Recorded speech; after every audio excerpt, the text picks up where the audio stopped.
Sorry, but there was a bit of distortion there, I think. So to all you listeners out there that suffered from that, we're really sorry. Bit of a mix-up with our mixer. That was... Oh, shut up. Okay, Rupert, why don't you tell us a bit about you as a composer-producer and your music? Well, that track that you should have just heard was by a friend of mine, Max, who was one of the first people I worked in the studio with. So that was about quite a while ago now, like a year and a half ago. And this is a track that we made together. It's all got Didge in it, done by a friend of mine, Gavin. And sort of the first thing that we really got together. So I'll just play that for you now and you can see what you think.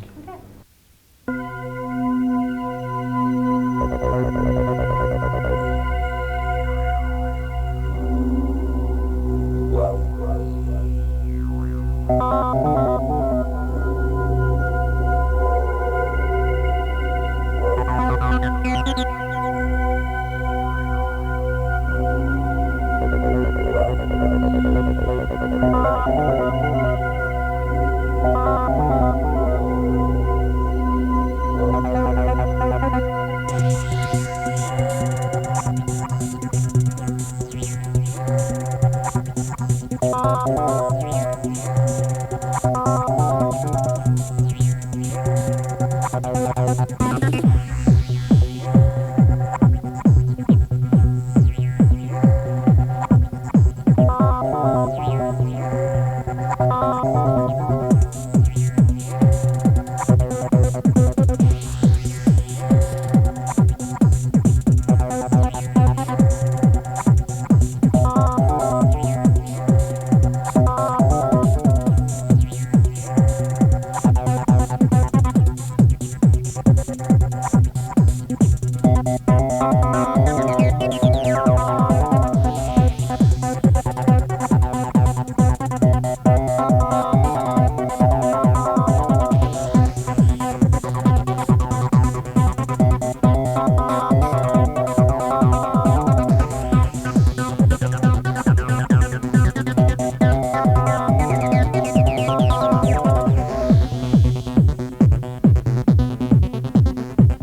that was the first track you did, was it? Yeah, that was pretty much the first thing that I did. I learned quite a lot out of doing that, working with someone else. And you said to me you put your guitar in it at the end. Well, it's just, if you listen carefully, there's a little Yeah. bit of guitar at the end. It was Might have just cut it out or something. I just no, faded no, it was there, but Alright. it was just an experimental thing. The next thing I did was pretty much on my own, and that's like, because I play the guitar, it's sort of quite an influence. So I put a lot in there. How long did you play the guitar for, Rupert? I didn't start till really I was about like 17, 18. I played the bass for a while before that, but I was lucky enough to be living in London right next door to this school where they were really professional and really organised to teach like full theory of music and even like jazz theory and scales and the whole lot. So in a year I got really good because I was just right next door. So I was just always shooting in there for lessons, yeah. So I got sort of a good grounding in all the theory of music and stuff there from that, which is really helpful. Like, it's not fully important for dance music, but at least I have that grounding, so I can I get into it. Well, we should tell all the listeners that we're actually broadcasting from your studio. Do you want to tell us a bit about that? Well, the point of Loading Zone really was to have a record shop so I could keep sort of up to date with some of the new things that were coming out. Mainly I was focused on sort of more trancey side of things, so that's what I was concentrating on. Other people came along and said, oh, you should get this in, you should do that, you should do this. So like, as long as it worked out, sort of I gave them a little bit of a free rein as long as it worked. So, but my main thing was really the studio, and in the last few months I started working with Craig Obey, Sydney DJ. He's more on a sort of housey, sort of American house tip. So we sort of fight each other because he goes, oh, that's too trancey, and I go, no, it's too hard house and too many fat beats, which I'm not quite so into. So we sort of push against each other a whole lot because I'm not totally into the style of music that he likes, and he's not totally into trance and the style of music that I like. So we sort of push against each other. Probably a good mix, though. Yeah, well, it's healthy. Yeah, it's just that if you're on your own, you sort of lose perspective, and it's good. Like if there's two of you and you just totally like the same thing, it's almost as bad, even maybe worse. But if you've got two people that go, nah, that's rubbish, what are you doing? kill that bit out. I don't like that sample. I'm going to scratch it off. Then it gives the music more of a sort of more of a structure because you got something to push against. And we should listen to this track, but before we go, I just want to say hang around because Leela's coming up with the label profile next, and stick around also tomorrow at 2. And Sasha will bring you the news with a story on drug testing and also an interview with a sociophobe. So tune in. Sounds scary. We know you're not a sociophobe. So this is, what's this track called? I don't have a name. Oh, it doesn't really have a name. It's just the first thing I worked on purely on my own. Craig's actually run off with the DAT of the most recent track, so he's up in Queensland right now. He's got a couple of gigs this weekend, so I can't play that track, but it will be on his show, I think, later on, probably next week. Do you know what time that is?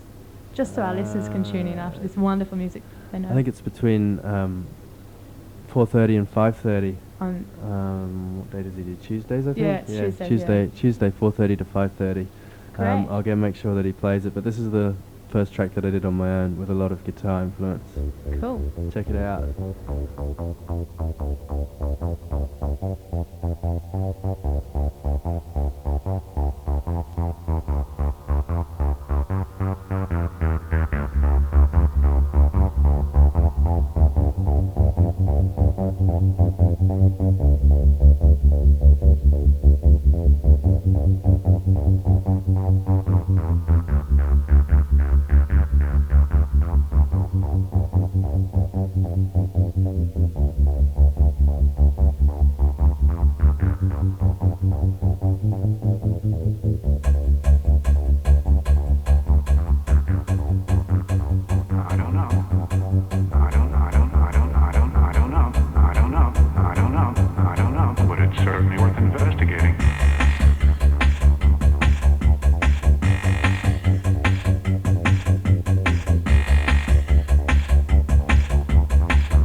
in developing Australian dance acts and proudly supports and encourages a wide range of dance acts, including Our House, Smash and Grab, Chrome, Deluxe, Evac, The Free Radicals, Ivan Goff, and DJ Chris Fresh and Nash T. Hot new tracks for this summer include Deluxe's track Nucleus, DJ Chris Fresh and Nash T's debut track Burning Hands, and a brand new tune from Smash and Grab. DanceNet proudly supports Radio DEX and is a proud sponsor of the Australian Live PA show.